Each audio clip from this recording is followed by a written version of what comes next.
А вы за школьную форму или против?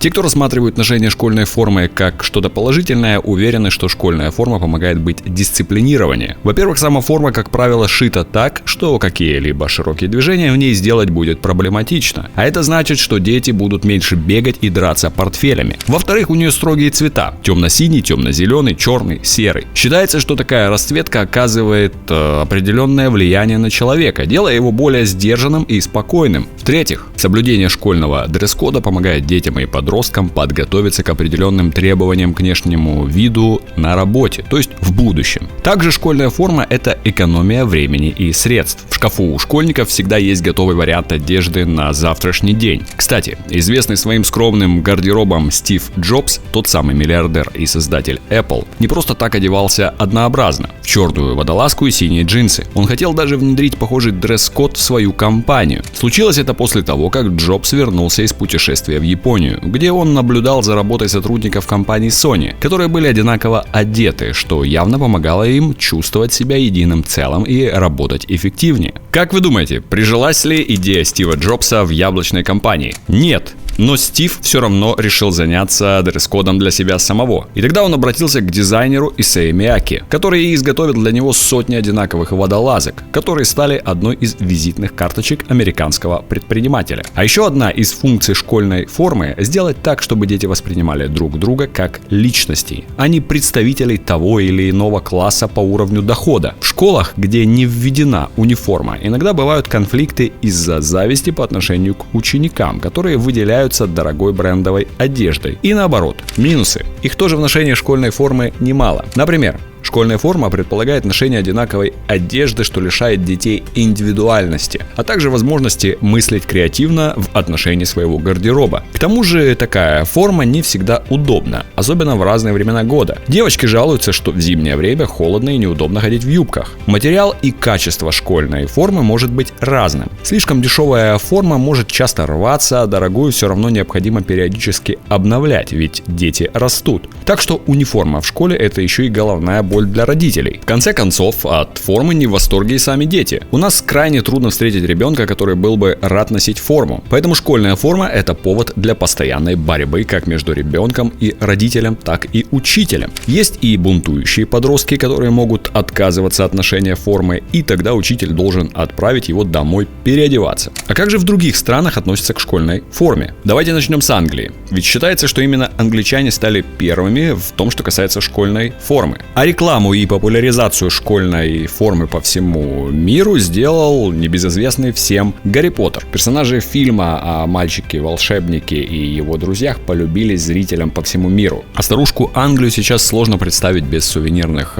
магазинов, где можно купить волшебную палочку и мантию-невидимку. По мнению некоторых историков, первая школьная форма появилась в стране в 16 веке, когда неравнодушные жители Лондона начали приносить одежду в школы для детей-сирот. Чаще всего среди такой одежды встречались длинные синие пальто, из-за чего за благотворительными школами даже закрепилось свое название – Blue Coat Schools. Одной из школ, которая ввела первую форму, является Christ's Hospital, которая существует до сих пор, и ее воспитанники носят форму в тюдоровском стиле и по сей день. Причем среди ее современных школьников был проведен опрос. Хотели бы они сменить стиль униформы, но более 90% учеников ответили, что нет, поскольку хотели бы сохранить многовековую традицию. Уже по этой реакции можно понять, что отношение английских школьников к форме существенно отличается от нашего. В Англии даже есть такое понятие, как smart look, которым также называют и школьную форму. Считается, что человек, который соблюдает деловой и школьный дресс-код, как минимум выглядит интеллигентно, а как максимум старается соответствовать своему образу. Однако стоит отметить и тот факт, что школьная форма в английских школах все же отличается от нашей. Почти у каждой частной школы есть свой определенный стиль, который отличает студентов одного учебного заведения от другого. Учащиеся, а также и преподаватели Итонского колледжа для мальчиков, например, носят черный фрак, жилет, воротничок и брюки в тонкую полоску. Раньше представители Итона носили также цилиндрическую шляпу, но позже позже решили отказаться от головного убора. А вот в школе Элизабет Гаррет Андерсон для девочек дизайн и цвет формы выбирали сами студентки, которые сошлись на серых юбках и джемперах с розовыми полосками и розовыми рубашками. Может быть, если бы наши школьники тоже могли бы выбирать цвета и участвовать в разработке дизайна для формы, они бы тоже с радостью ее носили. Если вам интересно, как устроена жизнь в британских школах, то можете посмотреть мои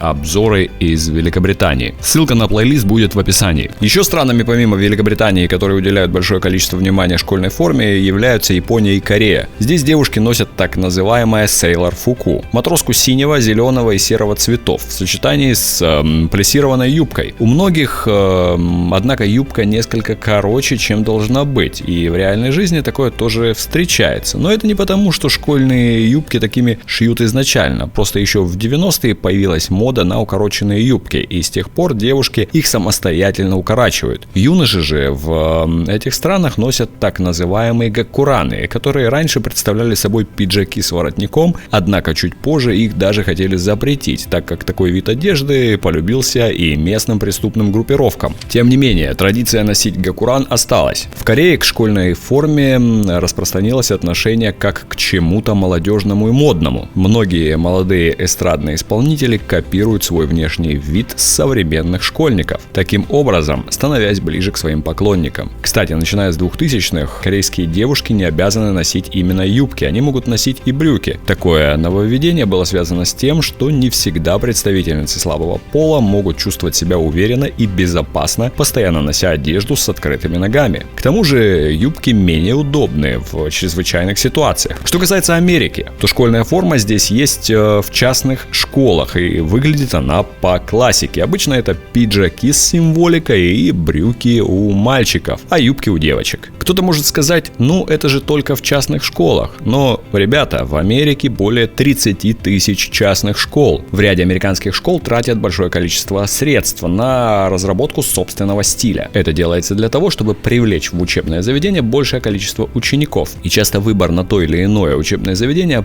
падает благодаря дизайну школьной формы. И несмотря на то, что в обычных школах, казалось бы, нет дресс-кода, здесь все равно есть определенные требования к внешнему виду. Разумеется, не должно быть откровенных нарядов. Одежда с вызывающими и провокационными надписями и запрещен пирсинг. Только в старших классах требования немного смягчаются, и тот же пирсинг или тату разрешены. Однако, если студенту нет 18 лет, его родители должны подписать специальную бумагу о том, что они в курсе наличия у своего ребенка татуировок или сережек, и что они не против этого. В государственных школах Европы школьная форма не популярна. Достаточно просто соблюдать деловой и сдержанный стиль. При этом ситуация кардинально отличается в частных школах и очень сильно напоминает ситуацию в Великобритании. Давайте посмотрим на более экзотические страны. Шри-Ланка. Школьники здесь носят белые рубашки и синие брюки, школьницы – белые платья. С одной стороны, белый – самый оптимальный цвет в странах с жарким климатом. С другой стороны, школьники – дети активные, а потому и запачкать такую одежду несложно.